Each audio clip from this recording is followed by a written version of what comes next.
Seguimos observando imágenes de nuestro hermoso Illimani. Y hacíamos referencia a un artículo de BBC Mundo porque decía el titular: ¿por qué científicos están llevando pedazos de un glaciar de Bolivia a la Antártica? ¿Por qué? Porque el Illimani es uno de estos lugares fantásticos que será parte de un, no sé si llamarlo museo, ¿no? Es una biblioteca que lo llaman ellos, pero tiene más características de un museo. Sin embargo, es como una biblioteca porque se va a estudiar todo lo que sucede con esto. Pero mejor que hable el experto. Para eso lo hemos invitado. Y está con nosotros Roberto Mobarek, experto en glaciales y medio ambiente. Bienvenido, Roberto. Un placer tenerte en Todo a Pulmón. Muchas gracias, Priscila. Realmente un placer el mío, el que nos puedas dar este espacio, digamos, para poder compartir, no solamente informar, sino educar sobre temas tan interesantes como los que mencionas. Y ¿sabes qué, Roberto? Yo creo que es súper importante, porque cuando desapareció el nuestro hermoso Chacaltaya, dijimos, ¿y la nieve? No, o sea, ¿dónde se fue? Muchos nos enteramos de que sucedió así y ya no había. Entonces, tenemos que hacer algo, se puede hacer algo. ¿De qué trata este artículo del que habla justamente BBC Mundo? Perfectamente. Vamos por partes, digamos. El artículo en sí cuenta la historia de cómo una universidad francesa programa toda esta intervención científica para tomar una serie de testigos en el no en el Chacaltaya, más bien en el Illimani. En el Illimani. Ya tuvieron una primera experiencia ellos en Europa, en el Mont Blanc, famoso. Que es Ese fue el primero, ¿verdad? El primero en el 2016, es el más alto de la Unión Europea, con 4.800 metros de altura, y ahí tuvieron la primera experiencia. Y claro, la pregunta es ¿por qué ahora el Illimani? Realmente estos glaciales forman parte de cadenas montañosas muy importantes, en un caso los Alpes y en otro caso los Andes. Y son reservorios de gran cantidad de glaciares, pero que contienen información muy importante y que en este momento están siendo amenazados por el deshielo a causa del calentamiento que estamos sufriendo y que es conocido por todos. Son lugares, son sectores que son frágiles y que tienen una mayor amenaza para poder sufrir de estos temas. Por eso es que le han dado esta importancia y para nosotros es un gusto. Lo que se vaya a sacar de esto, de este estudio, no solamente va a ser para La Paz, no solamente va a ser para Bolivia, sino que de alguna manera representa un testigo de todos los Andes. Y evidentemente en el futuro seguramente se harán más investigaciones en otras montañas para complementar esto. Ahora, aquí leyendo un poquito este artículo dice, estos glaciares como el Illimani tienen capas de nieve de miles de años, hablamos de 18.000 años. Correcto. En realidad, para hacer un poquito de historia, si me permites, Priscila, por favor. Esto no es del todo novedoso. En realidad, las perforaciones en casquetes de hielo, en glaciales, comenzaron en 1960 aproximadamente, en la Antártida y en Groenlandia, básicamente, y ahí se perforaron 3.000 metros de profundidad hasta llegar a la roca madre. Y se tienen registros hasta de 400.000 años. En el caso particular del Illimani es un poco diferente porque, como te decía, su valor es que pertenece a una zona mucho más frágil y que se va a derretir evidentemente más rápidamente que un casquete polar, por ejemplo. Tiene alrededor de 18.000, 20.000 años de información, evidentemente, con unas profundidades que llegan hasta los 135, 137 metros de registros de nieve, ¿no? Y hielo. Ahora, esta biblioteca, como tú me decías, Roberto, que va a ser estudiada en la Antártica, es muy importante que se tome como muestra el Illimani, pero también es como que la memoria, porque así se llama, ¿no? Es la memoria del hielo, lo que fue. O sea, qué triste que en algún momento el Illimani tenga que ser lo que fue. Es una interpretación muy bonita, poética la que haces, realmente me gusta porque de alguna manera tiene razón. Pero cuando hablamos de la memoria del hielo y de biblioteca, más lo entiendo por lo menos yo, como un lugar donde se va a depositar un registro que asemeja mucho a un libro.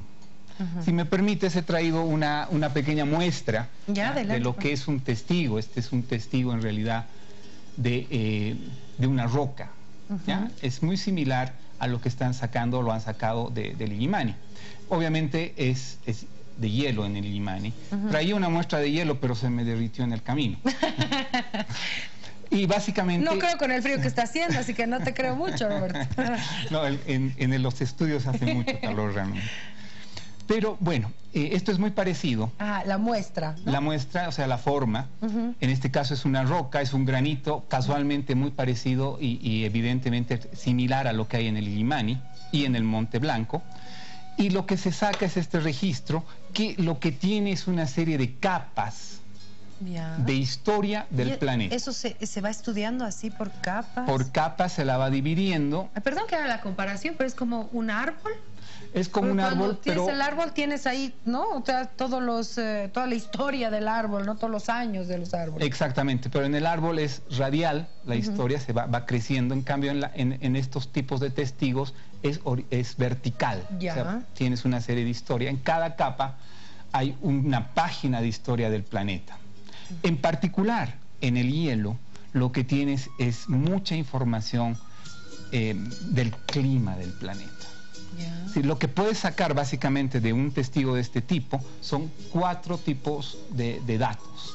El primero, el hielo mismo, o sea, el agua convertida en hielo, en donde tú tienes obviamente H2O, tienes isótopos de oxígeno y de hidrógeno, y los análisis de aquello te van a permitir entender básicamente cambios de temperatura y te van a permitir entender todo lo que es el tema de cuánta distancia recorrieron las nubes al momento de dejar la nevada en el Illimani. Que se haya escogido al Illimani es muy importante para los bolivianos, ¿no? Porque podían ir a muchos lugares en el mundo, pero como segundo lugar que escojan el Illimani, yo creo que debe tener su importancia en el área, ¿o no? De hecho que sí, o sea, el Illimani tiene primero una altura de más de 6.462 Tiene su respeto en el área. Por supuesto, ¿no? Es imponente, es un sector emblemático para nosotros, pero en general en la región también lo es.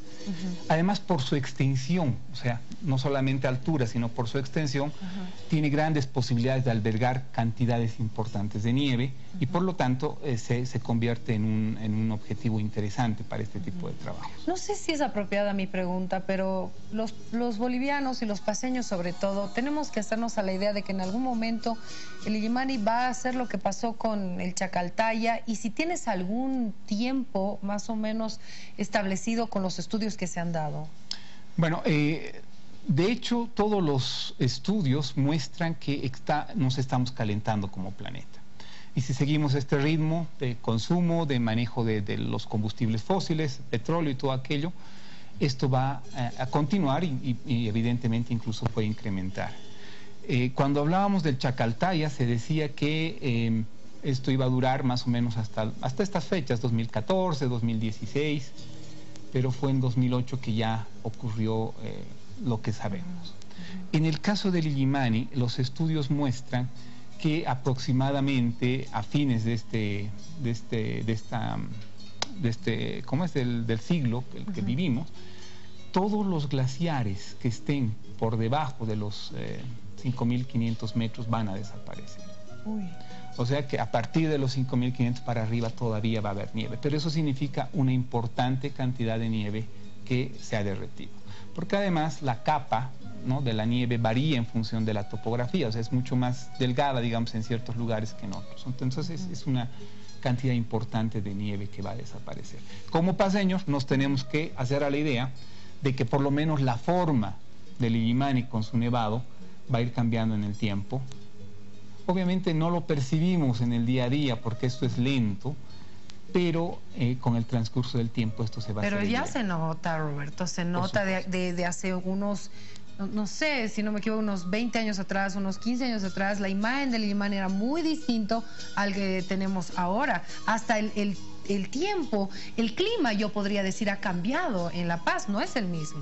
Por supuesto, se han modificado las épocas de lluvias, por ejemplo, es muy evidente, es algo que uno puede saber. Y lo que tú dices, la forma en que se distribuye la nieve en el Illimani también es muy evidente.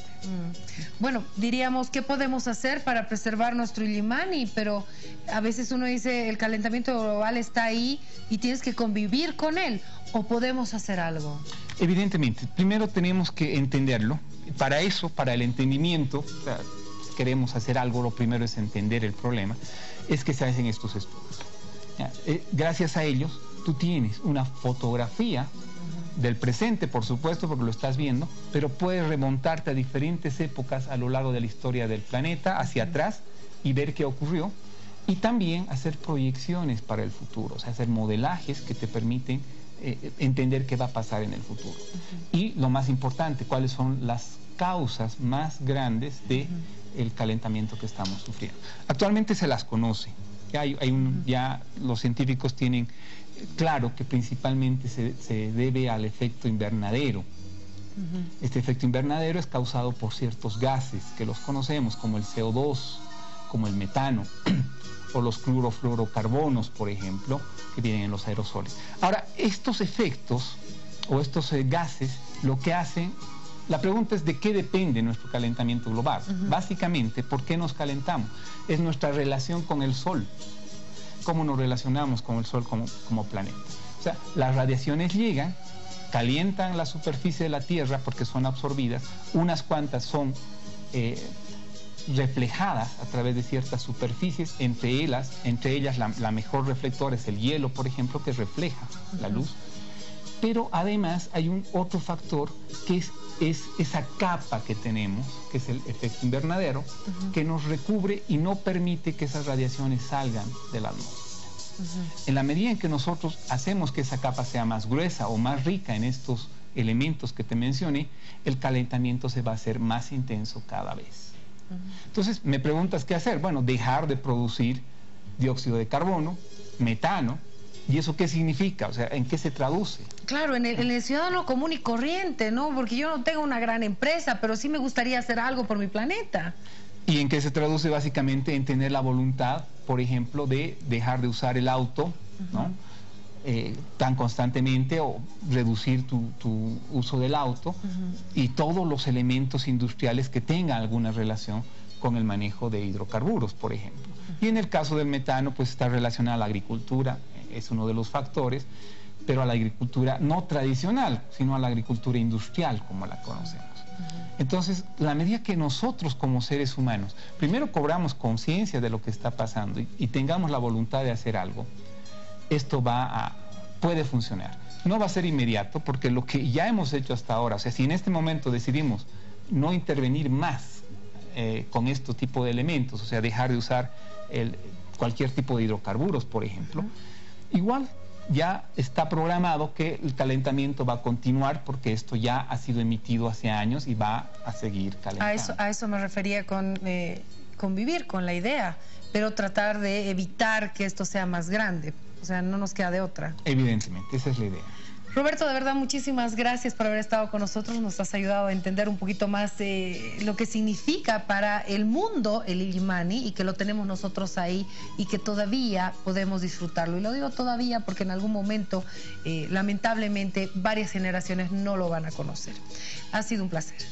El placer ha sido mío, Priscila, y nuevamente te agradezco por esta oportunidad y decirte que, digamos, el interés básico por hacer todo esto de los científicos es que las futuras generaciones de científicos puedan tener un testigo, tal vez a la luz de nuevas tecnologías, de nuevas maneras de ver la ciencia, para poder entender mejor el planeta. Entonces es un testigo que nosotros estamos donando, ¿no?, al mundo como país, y que va a ser preservado para eso. Entonces, orgullosos de aquello. Qué buen concepto. Gracias, Roberto, por haber estado con nosotros. Un placer, Priscila.